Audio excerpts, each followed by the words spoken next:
Welcome to week 3 of the Lexi Hoodie Sew Along. So this week is a little bit similar to last week in that we're just going to be continuing on with the piecing. So we're going to do all of the piecing for both of our sleeve pieces, as well as piecing for a panel that we're going to create our hood from. So if you're doing a hoodless sweatshirt, you will only be doing your sleeves this week. Otherwise, everyone will be doing the sleeve piecing and the hood piecing.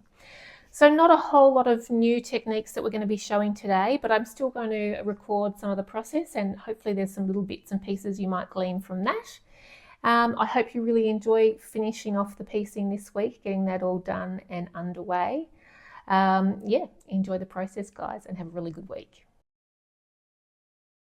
All right, so it's time to sort out your star placements and then get all of your surrounding blocks in place for your sleeves. Now, I know we already organised how we were going to do our stars last week, so hopefully you still have your photographs of that to lay it all out again. So this is what I'm doing with my stars. Because I'm doing the blue front of the hoodie and the green back of the hoodie, I've decided to do half-half squares. So half is blue and half is green. So I'm going to get stuck now into doing all the rest of my arrangement around this for my sleeves. Again, don't forget to look at the pattern and make sure you know the arrangement that you require for your size. So I'm just going to go ahead and take one of these piles and make the arrangement around it. And you can go ahead and do the same with yours.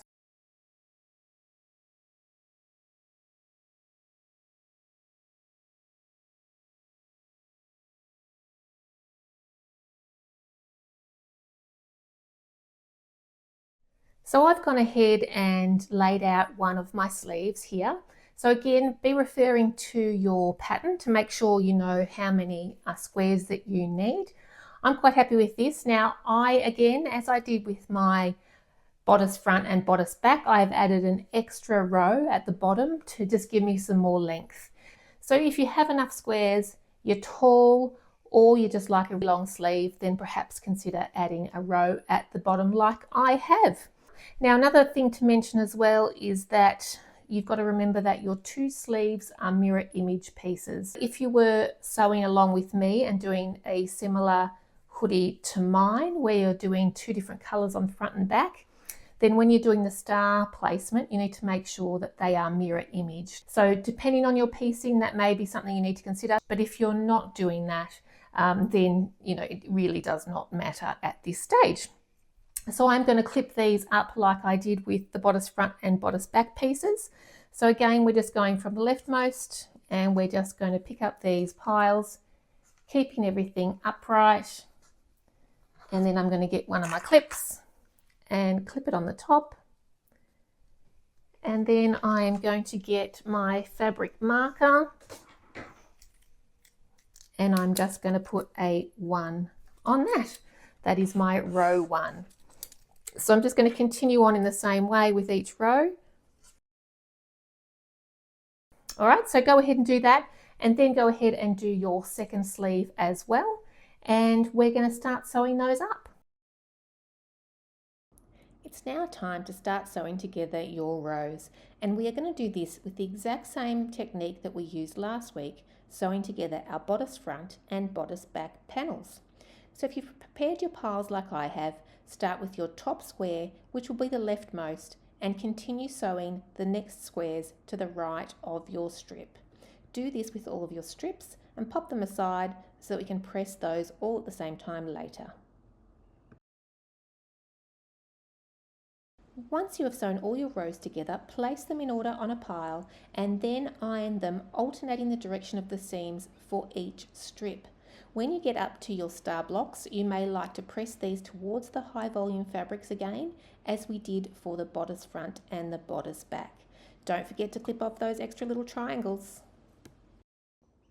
Once all of your rows are pressed and neatened, keep them in order, and now we need to start pinning each row one by one and then sewing them together, ironing each row in between as we go.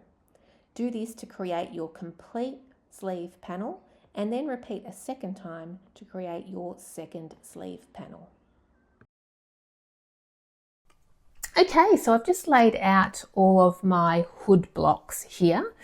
Now I'm actually not going to have a hood on my sweatshirt that I'm making, but I will be making a hood to demonstrate on the sew along for you all. So all you need to do is grab the remainder of your low volume squares, and we're going to arrange them as per the pattern instructions, so the number of squares and the layout that it shows.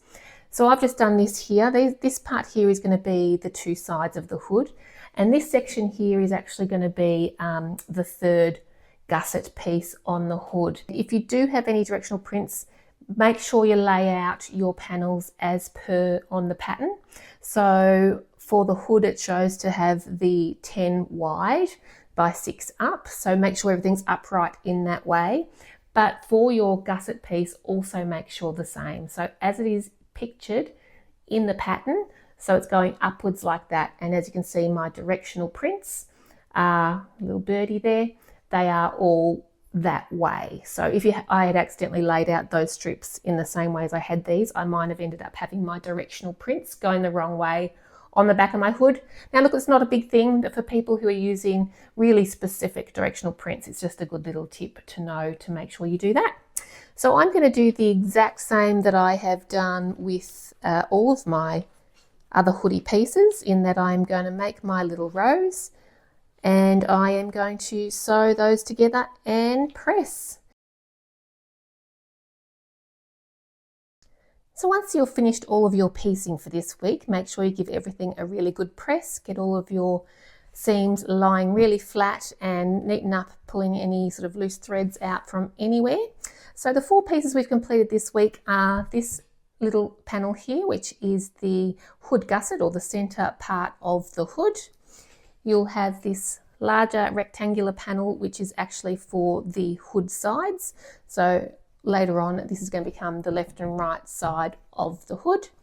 And we also have 2 sleeve pieces. So you'll have 2 pieces that look the same, such as this. Now, if you are doing the same fabrics as I am doing, and you decide to position your colours and do it similar to what I am, just showing here how I have made sure that my stars are mirror image. Since I'm doing 1/2 green and 1/2 blue, I've made sure that when these are made into sleeves, the blue halves will all be facing either front or back, and the green sides will all be facing the opposite, so that everything sort of fits in nicely and is cohesive. So all those pieces are done. Obviously from last week, we also have our hoodie front bodice and hoodie back bodice panels. So you should have 6 panels in all. So make sure you pop them somewhere safe where they can keep flat, and you're not going to have to press everything again when we get to next week, when we will be starting on our quilting. So all of our piecing is done. Woohoo! So that's week 3 done. I hope you've enjoyed the slightly slower pace, or have caught up from last week if you weren't quite up to date, which is totally fine. Work at your own pace. But I hope you've enjoyed this slightly slower pace, that you're happy with your pieces that you've got all together. I'm really looking forward to next week. So one of my favourite things to do is the quilting. I hope you're looking forward to that too. That's what we're going to be focusing on next week, is getting all of our pieces quilted, and just some different ways that you can do that with your hoodie. So I look forward to seeing you then. Have a great remainder of your week, and see you soon. Bye.